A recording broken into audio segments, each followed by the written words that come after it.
Welcome to our channel. Today we how to enable claim status alerts in Allstate mobile app. Easy tutorial step by step clearly.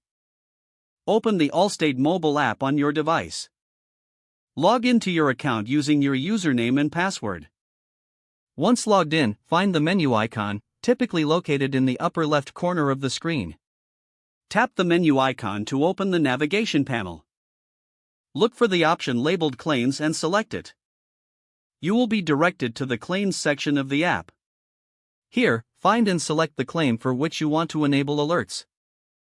On the Claim Details page, look for an option labeled Notifications or Alerts.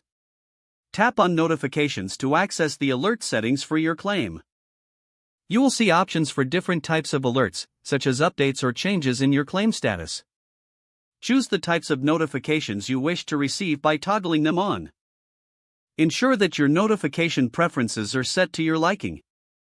Once you've made your selections, look for a Save button and tap it to confirm your settings. You may receive a confirmation message indicating that alerts have been successfully enabled.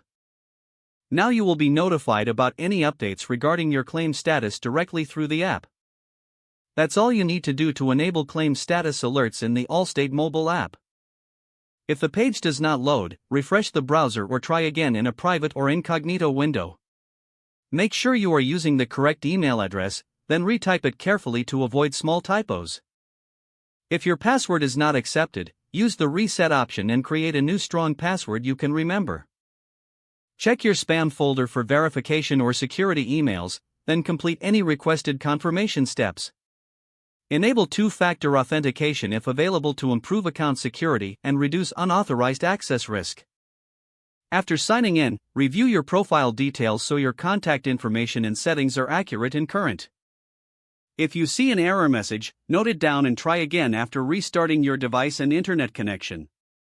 Log out when you finish, especially on shared devices, to keep your account and payment information. If the page does not load, refresh the browser or try again in a private or incognito window. Make sure you are using the correct email address, then retype it carefully to avoid small typos. If your password is not accepted, use the reset option and create a new strong password you can remember. Check your spam folder for verification or security emails, then complete any requested confirmation steps. Enable two-factor authentication if available to improve account security and reduce unauthorized access risk. Don't forget to like this video and subscribe to our channel for more step-by-step tech guides.